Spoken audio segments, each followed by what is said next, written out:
찬송가 489장 찬송 부르시면서 3일밤 예배 시작하겠습니다.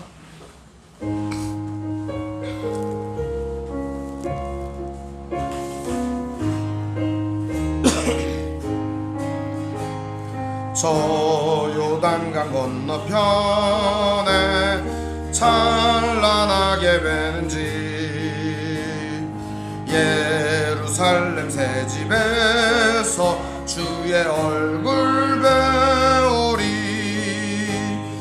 빛난 하늘 그 집에서 주의 얼굴 배우리. 한량없는 영광 중에 주의 얼굴 배우리. 주가 내게 부탁하신 모든 일을 마친 후 예비하신 그 집에서 주의 얼굴 배우리. 빛난 하늘 그 집에서 주의 얼굴 배우리. 한량없는 영광 중에 주의 얼굴 배우리.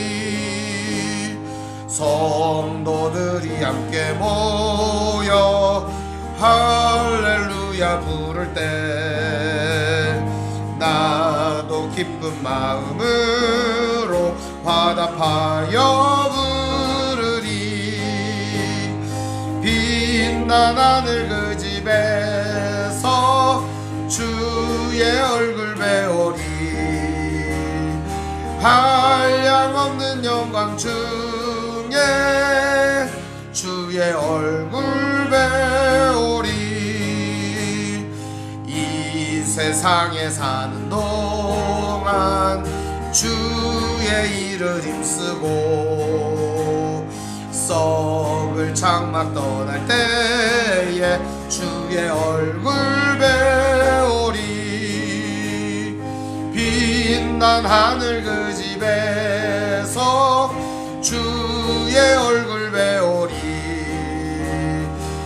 한량없는 영광 중에 주의 얼굴 배우리. 4절 찬양합니다. 이 세상에 사는 동안 주의 일을 힘쓰고 썩을 장막 떠날 때에 주의 얼굴 배우리. 아멘. 빛난 하늘 그 집에서 주의 얼굴 배우리. 한량없는 영광 중에 주의 얼굴 배우리. 아멘. 기도하겠습니다. 하나님 아버지 감사합니다. 오늘도 주님 은혜 속에 한 주간 살아가게 하시니 감사합니다. 오늘 우리의 인생을 하나님 은혜 가운데 맡기며 살아가다가 우리의 마지막도 우리의 시작부터 끝까지 모든 것을 주님의 은혜 속에 살아갈 수 있도록 우리 인생을 주장하시고 주관하여 주옵소서. 이 땅을 살아가는 모든 성도들 주 은혜 가운데 시작하고 주 은혜 가운데 마칠 수 있도록 인도해 주옵소서. 예수님의 이름으로 기도합니다. 아멘. 오늘 말씀은 마태복음 14장 1절에서 12절까지의 말씀을 보겠습니다. 마태복음 14장 1절에서 12절입니다. 제가 읽겠습니다. 그때 분봉왕 헤롯이 예수의 소문을 듣고 그 신하들에게 이르되 이는 세례 요한이라. 그가 죽은 자 가운데서 살아났으니 그러므로 이런 능력이 그 속에서 역사하는도다 하더라. 전에 헤롯이 그 동생 빌립의 아내 헤로디아의 일로 요한을 잡아 결박하여 옥에 가두었으니 이는 요한이 헤롯에게 말하되 당신이 그 여자를 차지한 것이 옳지 않다 하였음이라. 헤롯이 요한을 죽이려 하되 무리가 그를 선지자로 여김으로 그들을 두려워하더니 마침 헤롯의 생일이 되어 헤로디아의 딸이 연석 가운데 춤을 추어 헤롯을 기쁘게 하니 헤롯이 맹세로 그에게 무엇이든지 달라는 대로 주겠다고 약속하거늘 그가 제 어머니의 시킴을 듣고 이르되 세례 요한의 머리를 소반에 얹어 여기서 내게 주소서 하니 왕이 근심하나 자기가 맹세한 것과 그 함께 앉은 사람들 때문에 주라 명하고 사람을 보내어 옥에서 요한의 목을 베어 그 머리를 소반에 얹어서 그 소녀에게 주니 그가 자기 어머니에게로 가져가니라. 요한의 제자들이 와서 시체를 가져다가 장사하고 가서 예수께 아뢰니라. 아멘. 오늘 말씀의 제목은 예수의 소문을 듣고 라는 제목으로 말씀의 은혜를 나누겠습니다. 예수의 소문을 듣고.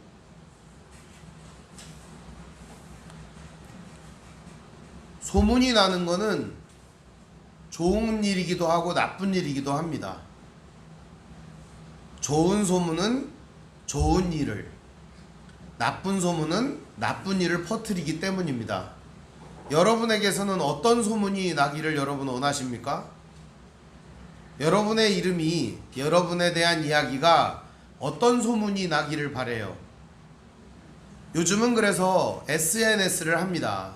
춤추는 것도 올리고 이렇게 이쁜 찍 해가지고 이렇게 찍는 것도 올리고 입에다가 물고기 모양을 해서도 올리고 그리고 코에다가 뭐 이렇게 개코 같은 거 해서도 올리고 인스타그램 같은 거 보면은 막 춤도 추고 난리가 납니다. 뭐 손도 막 이렇게 하고 재밌습니다. 왜 그렇게 할까요?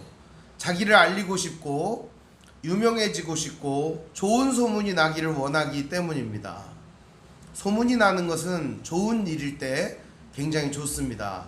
근데 예를 들어서 나에 대해서 악의적이고 좋지 못한 뉴스가 있습니다. 그럴 때 소문이 나면 얼마나 억울하겠습니까? 제가 학교 다닐 때 똥싸개라고 하는 별명을 얻은 친구가 있습니다. 초등학교 1학년 때 똥을 싼 건 아니에요. 그날따라 이제 학교에서 과수원을 하는 친구 아버지가 복숭아를 잔뜩 이렇게 싸갖고 왔어요. 그래서 애들 하나씩 이렇게 복숭아를 먹었는데요. 마침 그 복숭아가 물렁이 복숭아에서 복숭아에 두 종류가 있는 거 아시죠? 딱딱이하고 물렁이. 근데 이 물렁이를 주었는데 어떤 친구가 장난을 치느라고 그 친구가 앉을 때 엉덩이에다가 복숭아를 이렇게 놔둔 겁니다. 그래 앉으니까 어떻게 됐을까요? 엉덩이에 복숭아가 착 이렇게 눌러 앉으면서 마치 복숭아 물리 들고 이렇게 복숭아 줄거리 같은 게 이렇게 붙으면서 마치 똥 싼 것처럼 복숭아가 또 이렇게 조금 지나면은 갈변이 되잖아요. 그죠? 그래서 마치 똥 싼 것처럼. 그래서 그 친구는 지금도 별명이 똥싸개입니다. 복숭아를 깔고 앉은 벌로 말입니다. 안 좋은 소문이 몇 년을 좌우하는지 우리는 알 수가 있어요. 참 얘가 후지긴 하지만서도 확실히 와닿을 거예요. 소문이 얼마나 무서운 건가. 그런데요, 오늘 여기도 보면 예수님의 소문이 났다고 얘기를 합니다. 1절에 보면 그때의 분봉왕 헤롯이 예수의 소문을 듣고 이렇게 돼 있어요. 예수님의 소문이 나면은 좋은 일일까요? 나쁜 일일까요? 나쁜 일입니다. 왜냐하면 이때 당시에 소문이라고 하는 것은 인기를 말하는 거잖아요. 그죠? 예수님보다 그 당시에 인기가 있어야 하는 사람은 누구냐면 바리새인이나 사두개인들이 훨씬 더 인기가 좋아야 했던 겁니다. 한마디로 얘기하면 예수님은 촌동네 청년에 불과하고 바리새인이나 서기관들, 사두개인들은 오피니언 리더들이었기 때문에 그렇습니다. 실제로는 누가 인기 있는 사람들이어야 하냐? 인기를 위해서 자기 자신을 유지하기 위해서 권력을 이어가기 위해서 노력했던 사람들이 누구냐? 바로 정치 권력의 중심에 있었던 헤롯당, 그들이 바로 정치 권력을 거머쥐어야 됐기 때문에 시민들의 인기를 얻고 싶어 했습니다. 또 한 가지 사두개파, 이 사람들은 성전에서 봉사하고 제사 지내고 성전 세금을 거두어 드리는 사람이었습니다. 그러면 이 사람들은 왜 인기를 얻고 싶어 했을까요? 무엇 때문에? 이 사람들이 인기를 얻고 싶어 했던 것은 바로 그들이 바로 그 인기를 얻어야 자기들의 성전, 기득권을 유지할 수 있었기 때문입니다. 바리새인들도 마찬가지입니다. 그들은 시민들의 인기를 얻어야만 했던 사람들이었습니다. 그러면 바리새인들은 왜 시민의 인기를 얻어야 했을까요? 그들이 가르치는 율법과 그들이 보여주는 율법의 행위들이 있어요. 주여, 나는 매일 한 때씩 금식합니다. 저 세리와 같지 않습니다. 나는 11조를 매번 바칩니다. 뭐 이런 큰 소리를 땅땅 치려면 어떻게 해야 될까요? 사람들이 봐줘야 그걸 할 거 아닙니까? 사람들이 아무도 안 봐주는데 그걸 합니까? 누가? 사거리 한가운데서 꼭 기도를 이렇게 누가 하냐고요. 기도를 오 여호와여 이렇게 기도를 누가 하냐고요. 누가 봐줘야 그걸 하는 거 아니겠습니까? 안 그러면 골방에 들어가서 하죠. 그죠? 그러니까 이들 모두는 다 인기를 얻고 싶어하는 자들이었습니다. 그런데요, 예수의 소문이 퍼지게 되면서 누가 인기 최정상에 오르는 거예요? 예수님이. 그러면은 이들 세 명이 세 무리들에게 다 공통의 적이 누가 되는 거예요? 예수님이 되는 거예요. 그래서 마태복음 초창기에는 헤롯 땅, 사두개파, 바리새파 이 모든 사람들이 다 예수를 잡아 죽이려고 했던 거예요. 그럼 예수님은 소문이 많이 나면 날수록 어떨까요? 생명의 위협이 심해지는 겁니다. 점점 수명이 어떻게 되는 거예요? 단축되는 거예요. 왜? 인기가 좋으면 좋을수록 예수님은 바로 목에 칼이 점점 더 다가오고 있었기 때문입니다. 만일 여러분 이런 상태라면 여러분 같으면 인기를 얻는 걸 좋으시겠어요? 싫어하시겠어요? 싫어하겠죠. 싫어하는 거예요.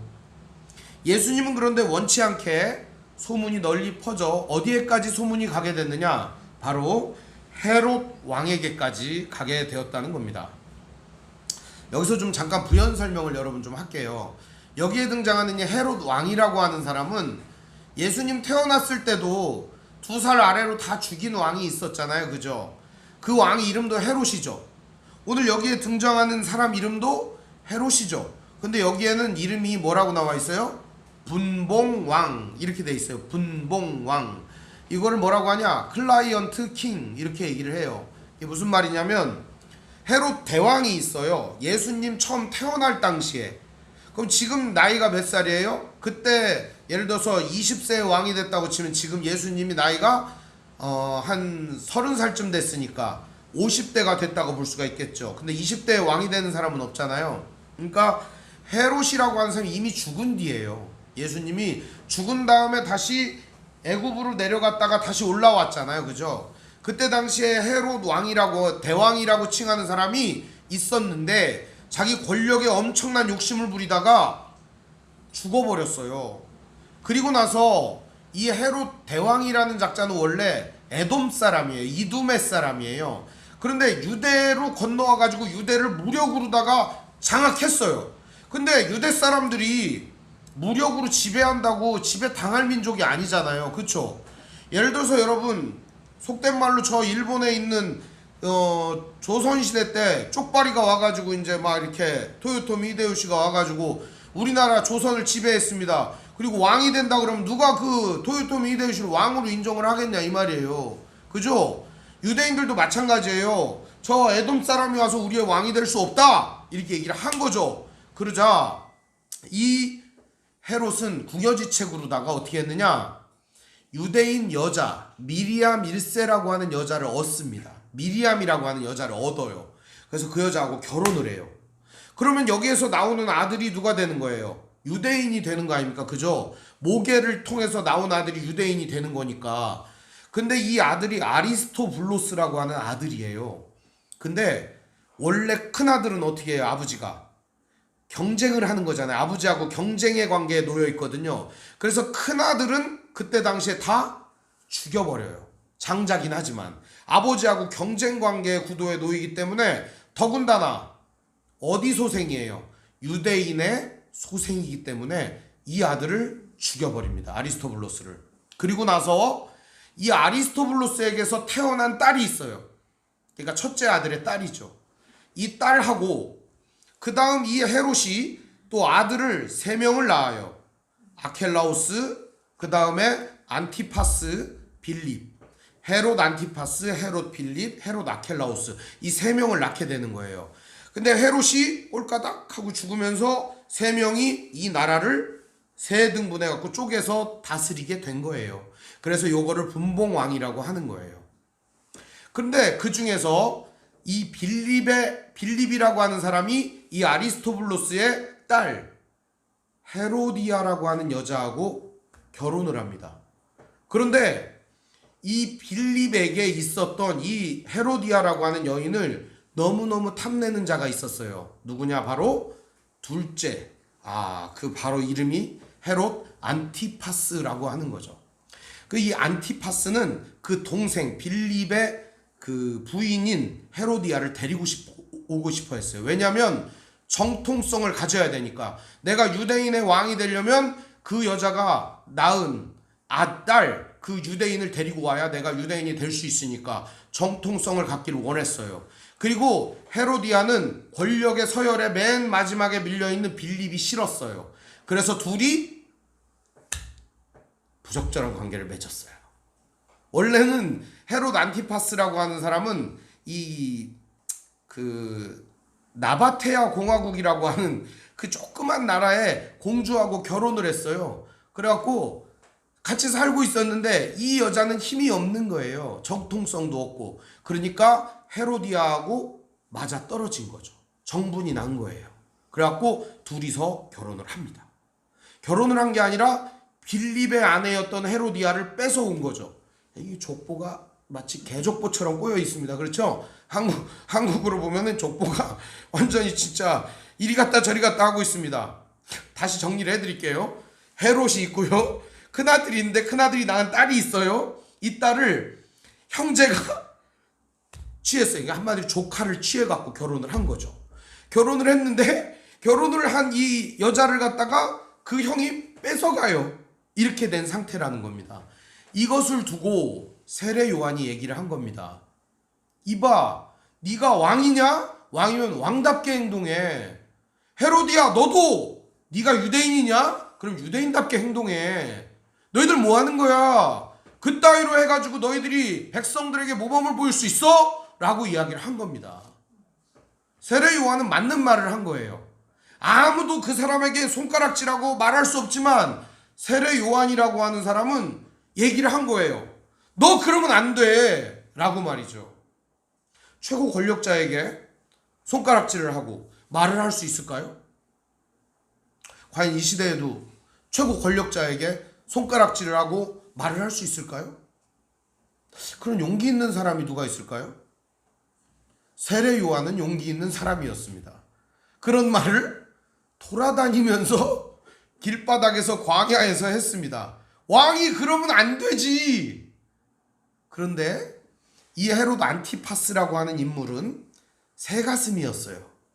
그래서 세례 요한을 죽일 수는 없고 깜빵에다가 가뒀어요. 아우 지겨워. 이제 소리 안 지르겠지. 그랬더니 이번에는 그 세례 요한의 제자들이 돌아다니면서 소문을 막 내고 다니는 겁니다. 그런데 이때쯤에 헤로디아가 계략을 냅니다. 오늘 말씀에 있는 내용이에요. 다. 헤로디아가 자기 딸이 너무 예쁘거든요.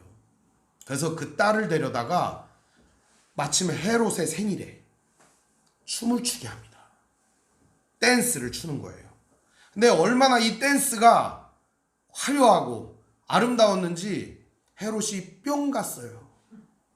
근데 이게 자기 딸이 춤을 추니까 와 재롱이 너무 좋다 이런 차원이 아니라 그 자기 부인의 딸이죠. 자기 부인의 딸을 뭘로 보는 거예요? 성적 대상으로 바라보고 있었던 거예요. 이게 참 부끄럽고 수치스러운 일이죠. 헤로디아가 다 각본을 짠 거죠. 자기 딸을 데려다가 춤을 추게 한 거죠. 이거를 갖다가 독일에서는 연극을 만들었어요. 그리고 이게 미술사에도 많이 그림이 그려졌어요. 이 그림의 이름이 뭐냐? 살로메의 춤이라고 하는 제목으로 많이 나와요. 혹은 살로메의 댄스, 혹은 살로메의 무도회, 이렇게 이름이 붙은 그런 그림들이 엄청 많아요. 검색해보면 그런 그림들이 많이 나와요. 근데 대개가 다 헐벗은 여인이 이렇게 댄스를 추고 있는, 발리 댄스 이렇게 추는 것처럼 이런 모양도 있고요. 여러 포즈가 있습니다. 그런데 독일에서 뮤지컬을 기획하던 사람이 이 살로메의 이야기, 헤로디아의 딸에 대한 이야기를 뮤지컬로 만드는데, 과연 그때 사람들이 다 뻑가고 뿅 가는 그 춤은 뭐였을까를 생각한 겁니다. 그래서 고대에 고증을 하고 연극 자료를 찾아보니까 그때 당시 가장 인기 있었던 춤이 뭐냐? 바로 스트립 댄스였다는 거예요. 옷을 한 개씩 벗으면서 춤을 추는 거죠. 한 개씩 벗으면서. 그래서 이름하여 세븐 베일 댄스. 7개의 옷을 한 개씩 벗으면서 춤을 췄다는 거죠. 실제로 이 살로메 역할을 아무도 맡으려고 하는 여자가 없어서 고민을 엄청 했는데, 나중에 믿음 좋은 여인이 내가 살로메 역할을 해서 세례 요한의 죽음을 추모하겠다, 그래서 그 살로메의 역할을 지원한 여인이 있었다고 할 정도였어요. 지금은 뭐 서로 지원하려고 난리죠. 그때 당시는 신앙이라는 이유 때문에 지원자가 없을 정도였으니까요. 중요한 거는요, 세례 요한은 바른 말을 했습니다. 그럼에도 불구하고 헤로디아나, 바로 이 헤롯 안티파스는 그를 거슬려 하고 죽이려고 했다는 겁니다. 그래서 어떻게 했죠? 이 헤로디아의 딸이 춤을 막 추니까 헤롯이 눈이 뿅 가가지고, 그래 네가 원하는 건 나라의 절반이라도 주겠다, 이렇게 얘기를 하자. 진짜 들어줄 거예요? 그러니까 그래 네가 원하는 건 다 주겠다, 나라의 절반이라도 주겠다. 여러분 한번 생각해 보세요. 이 나라를 몇 조각 났어요 지금? 3조각이죠. 하나는 헤롯 아켈라우스, 하나는 헤롯 안티파스, 하나는 헤롯 빌립, 3조각 났잖아요. 근데 나라의 절반을 주겠다는 게 뻥이에요, 사실이에요? 뻥이죠. 허풍 겁나 친 겁니다. 이놈이 안티파스가 생일날이라고 기분 엄청 좋아가지고 술이 떡이 돼가지고 막 그러면서 얘기를 한 겁니다. 그때 헤로디아가 자기 딸에게 시킵니다. 세례 요한의 머리를 잘라가지고 갖다 달라고 해라. 그러자 이 딸이 가서 이 얘기를 합니다. 세례 요한의 머리를 잘라서 접시에 담아주세요. 고민이 됩니다. 왜? 그를 죽이면 백성들이 얘기할 거예요. 선지자를 왜 죽였냐고. 그를 안 죽이면 어떨까요? 나라의 절반이라도 주겠다고 큰 소리 땅땅 쳤는데 세례 요한의 머리조차 못 주는 사람이 나라의 절반 운운했다는 소식이 온 천하에 퍼질까 두려워 그는 명령을 내립니다. 세례 요한의 목을 잘라라. 그래서 모가지를 탕 잘라가지고 접시에다 담아가지고 갖다 준 겁니다. 그러자 이 헤로디아의 딸 살로메가 그것을 들고 엄마 나 잘했죠? 그러면서 갖다 주는 겁니다. 오늘 이야기는 그런 장면입니다. 예수의 소문이 퍼지자 헤롯이 안티파스가 두려움에 휩싸인 겁니다. 세례 요한이 살아 돌아온 거 아니야? 라고 말이죠. 그때 일이 또 반복되는 거 아니야? 라고 말이죠. 세례 요한을 그렇게 모가지를 잘라 죽인 이 헤롯 안티파스에 대한 이야기가 왜 오늘 이 말씀을 통해 기록이 되어 있는가? 그것이 매우 중요한 장면입니다. 본래 이 헤롯 안티파스가 세례 요한을 죽이는 장면, 그리고 그 전 장면, 그 다음 장면이 이렇게 되어 있습니다. 순서를 재구성해 볼게요. 예수님이 고향에 갔다가 왔어요. 그리고 나서 예수님의 소문이 쫙 퍼졌어요. 그런데 세례 요한이 죽은 이야기가 세례 요한처럼 돌아다닌다는 이야기가, 예수님이 돌아다닌다는 얘기가 헤롯 궁에 들립니다. 그리고 예수님은 제자들을 파송해서 복음을 전하게 합니다. 이게 원스토리예요. 그럼 여러분 한번 생각해 보세요. 이 이야기하고 이 이야기 사이에 세례 요한의 이야기가 왜 들어있을까요? 생각을 해보세요. 지난 시간에 예수님께서 제자들을 왜 고향으로 데리고 갔다고 그랬어요? 너희가 듣는 말씀을 깨닫느냐? 그랬을 때 제자들이 뭐라고 그래요? 예, 그렇습니다. 다 깨닫습니다. 다 압니다. 그래? 그럼 나하고 고향으로 한번 가보자. 그리고 고향으로 가서 개무시를 당하는 겁니다. 그때 예수님이 제자들에게 주는 교훈이 무엇이었어요? 너희들 이렇게 개무시당해도 나를 따를래? 이 말씀을 지킬래? 라고 묻는 것이었어요. 그럼 오늘 말씀은 이 고향 방문기에 이어지는 말씀이에요. 무엇을 묻는 거예요? 너희들 모가지가 잘려도, 너희들이 이렇게 개죽음을 당해도 예수를 믿을래? 라고 이야기를 하는 겁니다. 너희들이 정말 너희의 인생, 너희의 목숨이 희생되더라도 주님을 따를 것이냐? 라고 예수님이 묻고 있는 거예요. 오늘 이 사건을 배치시킨 이유는 바로 오늘 이 말씀을 읽는 우리에게 주님이 질문하시는 거예요. 바로 너희는 모욕을 당해도 예수님을 따르겠느냐? 너희의 목을 걸고서라도 주님을 따르겠느냐? 라고 말입니다. 요한의 제자들이 와서 시체를 가져다가 장사하고 예수께 아뢰입니다. 이 사건이 바로 오늘 사건의 전말이에요. 즉 예수의 소문이 온 땅에 퍼지면서 바로 예수가 세례 요한의 다음이라는 소문이 퍼지게 된 것입니다. 그러자 정치 지도자들은 발칵 뒤집힌 겁니다. 세례 요한처럼 가두어야 한다. 세례 요한처럼 목을 잘라 죽여야 한다. 빨리 죽여야 한다. 소문이 더 나기 전에 죽여야 한다. 예수님과 제자들은 생명의 위협을 느끼셨던 것입니다. 그럼 여러분 한번 생각해 보세요. 이 시점에 생명의 위협을 느끼는 이 시점에 진짜 예수님을 따르고 예수님의 말씀을 순종하는 제자는 누굴까요? 여기 있는 제자들은 말입니다. 예수님을 따르기보다 다음 사건 때문에 예수님을 따릅니다. 바로 오병이어 사건이죠. 배부르고 먹을 게 있어서 따르는 거예요. 참으로 안타까운 장면이라고 할 수가 있습니다. 배부르고 먹을 거 있으니까, 사람들이 칭송해주고 좋아해주니까. 젊은 애들이 SNS에 왜 이렇게 열광하는지 알아요? 사람들이 눌러주는 그 좋아요, 하트 그까짓 거 몇 개 더 받으려고 그렇게 애를 써요. 너무나도 저는 그런 걸 보면서 아이들 머릿속에는 정말 뭐가 들었나 이런 생각을 할 때가 너무 많아요. 내가 음식을 맛있게 먹었잖아요? 사진을 찍었어요. 사람들이 말합니다. 와, 그 음식 맛없게 생겼다.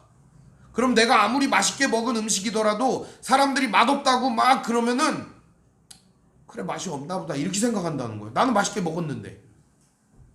내가 맛없게 먹었더라도 사람들이 하트 좋아요를 막 눌러주면 아, 이 음식이 맛있는 건가 보다 착각을 한다는 거예요. 칭송과 소문은요 그런 겁니다. 우리를 착각하게 만들고 우리를 생각을 왜곡되게 만들어 버린다는 거예요. 진리를 부여잡고 하나님의 말씀을 손에 들었다면 더 이상 착각하며 사람들의 목소리와 칭송의 귀를 기울여서는 안 되는 것입니다. 오직 진리를 부여잡았다면 이 진리를 끝까지 부여잡고 진리의 말씀을 가지고 나아가야 하는 것입니다. 그것이 내가 수치스럽고 창피를 당하는 일이라 할지라도 말입니다. 내 목이 떨어지는 일이라 할지라도 말입니다. 이게 바로 그리스도 예수를 따르는 믿음의 사람들이 진정으로 가져야 될 자세라는 것입니다. 비록 지금은 목은 못 내놓을 수 있어요. 비록 지금은 수치를 못 참을 수 있어요. 그러나 거기까지 나아가야 한다라는 사실을 알아야 하는 거예요. 주님은 오늘 거기까지 우리가 자라기를 원하십니다. 지금 내가 할 수 없을지라도 거기까지 자라기를 주님은 바라고 계십니다. 아울러 여러분에게 포기할 수 없는 그런 게 있잖아요. 저는 그게 복음이었으면 좋겠어요. 여러분에게 진짜 포기할 수 없는 자존심 같은 거 있잖아요. 이거 떨어지면 나 진짜 화나고 나 이거 뭉겨지면은 얼마나 성질이 나는지 모르겠다 하는 그 자존심이 복음이었으면 좋겠습니다. 그래서 우리가 복음의 자존심을 지키며 그리스도 예수 안에서 이 복음을 들고 우리의 모든 것을 거기에 걸고 나아가는 믿음의 형제자매들이 되었으면 좋겠습니다. 오늘 이 메시지가 여러분에게는 찔림과 반성의 메시지로 들려졌으면 좋겠습니다. 그리고 아울러 이 말씀을 읽으면서 저는 저 자신에게 많은 질책을 했습니다. 왜 너는 세례 요한처럼 예수님처럼 이렇게 살지 못하느냐? 우리는 소문나고 사람들에게 유명해지면 좋겠다고 말하지만 예수님은 목숨이 걸린 일이었습니다.